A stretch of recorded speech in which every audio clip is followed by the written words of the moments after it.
Hi, Lindsay here. We're going to talk about sit using verbal or visual only. Last week we learned we were luring our dog into doing a sit, and then that turned into a hand signal as long as they were about 80% successful with that.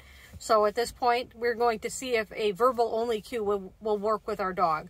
So even though your dog sits, we need to see that they actually understand what sit means. So how we're going to do this is we are going to cue your dog to sit by using the verbal.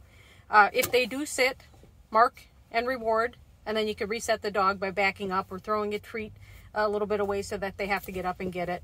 And then repeat this 5 times and then release. If your dog does not sit after you say the verbal cue, wait about 3 seconds and then give them the hand signal.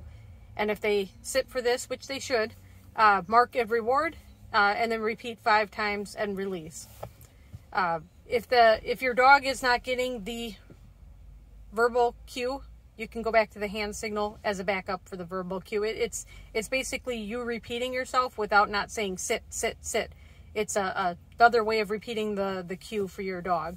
It's important that we're able to use both verbal and visual, because there are instances where you may not be able to verbally cue your dog. Maybe it's in a loud environment and you want them to sit. That's when you can use your hand signal.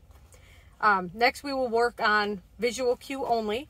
The visual cue is oftentimes a lot easier for a lot of dogs. They're more visual versus listening to what you're saying, so they tend to get the visual a lot better. So we will do this by cueing your dog to sit visually just one time. Don't keep repeating it right away.